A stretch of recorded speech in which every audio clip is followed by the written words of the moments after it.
Skú7pecen, everyone. Kenthen Thomas Skú7pecen. Before I begin, I'd just like to say how honored and humbled that I am to be asked to do the Skú7pecen telling again.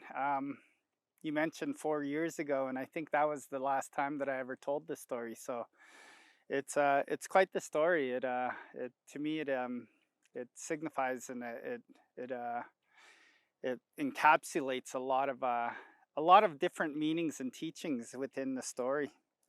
But I guess that's up to the listener to decide what story is important, what lesson's important to them. So before I begin, I'm going to do what one elder told me was the work of doing anything, and that's acknowledging the past, because you need to acknowledge the past. You need to acknowledge the ancestors and the elders and the ones that created and formulated these stories and the language and the teachings that we get from the land and the Secwepemc ways of knowing and being. So the I'm just going to go back a little ways in my history, and that's Herbie and Vera Johnny, and they were of Secwepemc and Secwepemc descent, and Mark and Mary Thomas, Mark and Dr. Mary Thomas. They were both of Secwepemc and Syilx ancestry. So I have a lot of Qwelminte everywhere, all over the land, and I'm very honored and humbled by that. And I'm also I also have a partner. Her name is Melissa, and she has two beautiful children of her own, and that's Tristan and Lexus. I have a son with Rhonda Jules from the Chase clan, and our son is named Stseptékwlls, or Brent Sewell. And I just I acknowledge the past to let you know that I didn't create this story. I didn't create any of the story at all, actually. And the ones that it truly belonged to, as I've been told, are the people that are yet to come, the people that have yet to arrive, as they say. So that's the future generations. That's why I acknowledge Stseptékwlls and Lexus and Tristan, because they're the ones who hear these stories, and they're the ones who, keep the story moving along. They share the story far and wide. So that's the whole process of acknowledgements. But I'd also like to acknowledge that I'm here in the Qwelminte Secwepemc area with and sharing the stories of our from the land here in the Secwepemc. So I'm going to quickly share the story of Skú7pecen. So I'm going to begin like all of our other stories begin, a long time ago. A long time ago, the one that we call Specmeek, the one we call Swan. He walked out and he looked at all of his people, all of his Qwelminte, all of his family and friends that he lived with. He was the cookbee of all the little animals, the mice, the fish, the birds that fly high up in the sky. And he looked around, and all of the ones that could fly high into the air, they were trying to walk on all fours. And the ones that could walk on all fours, they were trying to jump high into the air and fly, and they were trying to go swimming in the water and be out of their natural order, as they say. And the ones that could swim were trying to come out of the water and do all of the things that were against their natural order. So Swan saw this, and not only did he see this, but he saw how all of the people were always bickering and fighting amongst each other and amongst the ones that were their family from afar, like the deer people and their cookbee elk. And they were always trying to bicker and fight with one another. And he saw how sickly everyone was. And he said, we need to put things back in our natural way. But I can't do it I can't do it with just us. I need to get all of the people down here from the mountains, and we need to figure this out together, because that's the only way that it's going to happen. So he decided right there and then, boy, I need to get the deer people with their cookbee elk to come on down from the mountains and to talk with us, to have a feast and to talk and see if we could put things back into the natural order. So he put out a call, Swan. He asked, is there anyone that's willing to go? And no one volunteered immediately, no one at all. And then he said, okay, how about if I give something if I give some of my dentalium and some of my riches away to anyone that decides to go. And of course, Senghocholo, he was part of the Swan clan. And he looked around, he laughed and he went, oh, of course I'll go because I'm Coyote.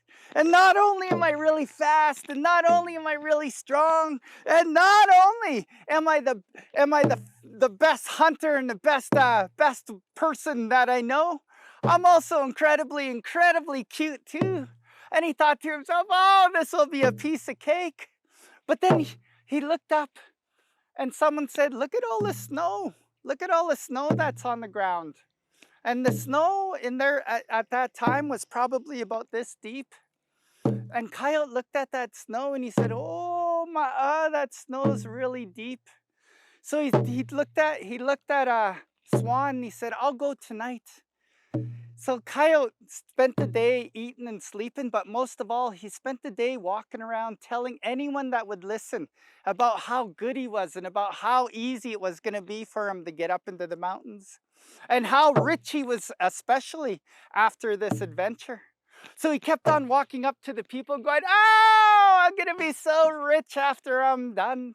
After I go up into the mountains and go get elk and all of the deer people and bring them back, boy, am I ever going to be rich. And everyone tried their best to listen to him, but they didn't pay attention.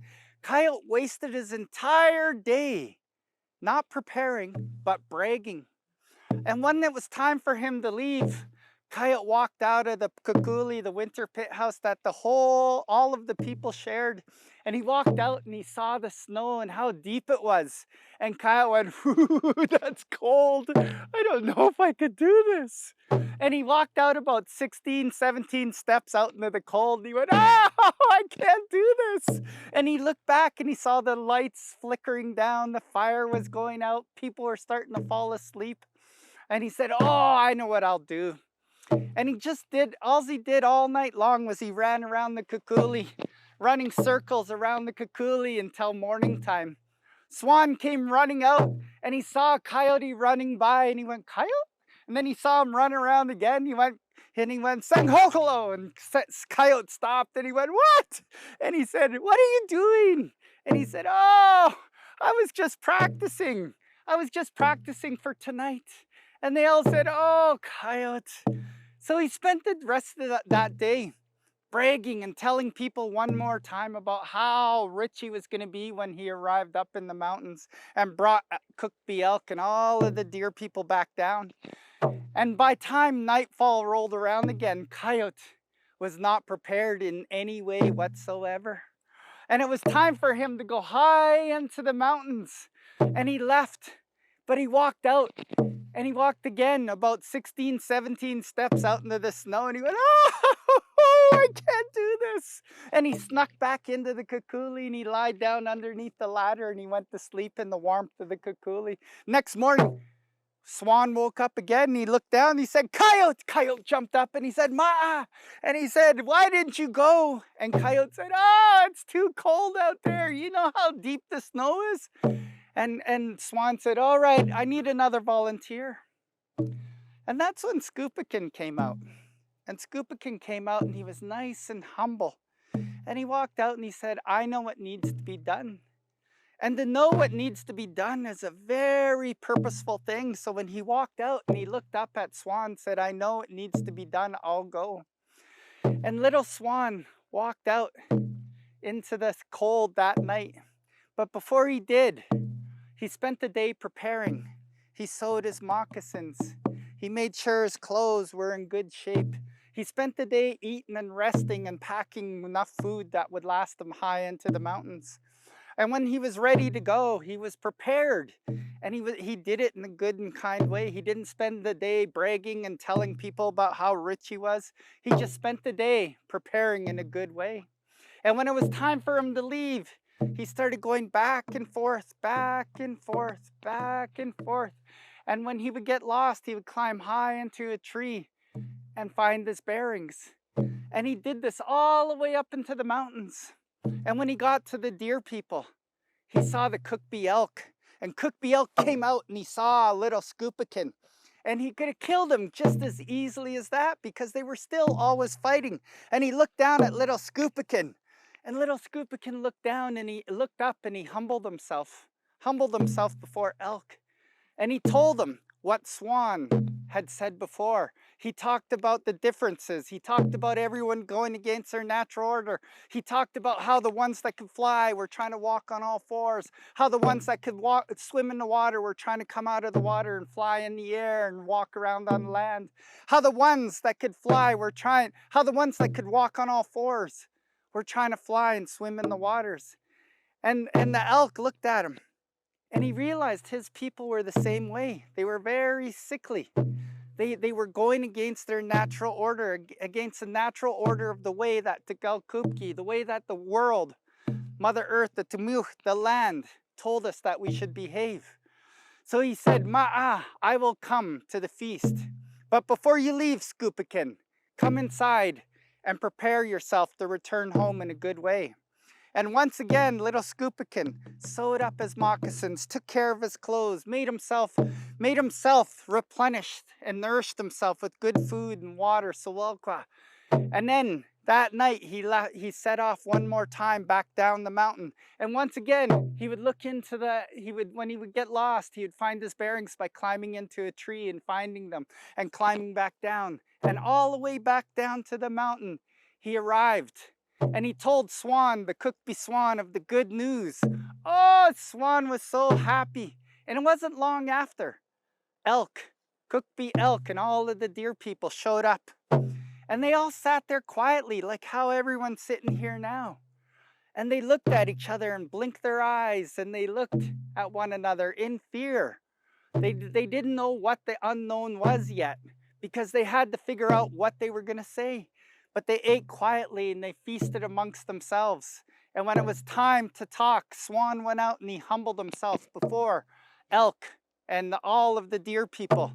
And he told of their differences. He told of all the bickering they were doing. He told the truth, and he tried to be as honest as possible. And he told of how the winged ones tried to go against their natural order, how the ones that would swim went against their natural order. And he told of all the four-leggeds, how they would try and swim and fly in the air. And he said things needed to be fixed. And that's when elk, it was his turn to speak. And he went out and he said all of the exact same things that Swan did. They were more alike than they even knew. And that's when they decided that they would fix things.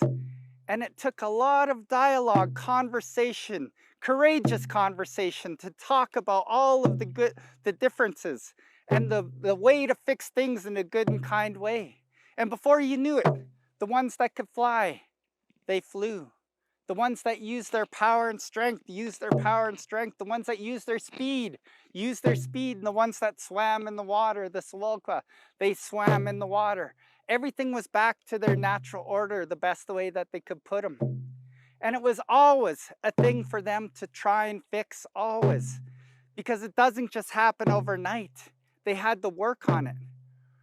And at the end of the story, Swan walked over to Skú7pecen and he gave him all the dentalium that he could. And Porcupine, Skú7pecen, he put it all over his body and he wears it as his quills as they stick up like this. And that's where he keeps his dentalium. And every time Coyote sees him, oh, he's so jealous. Oh, why couldn't I have gotten the riches? And that, my friends, is the story of Skú7pecen.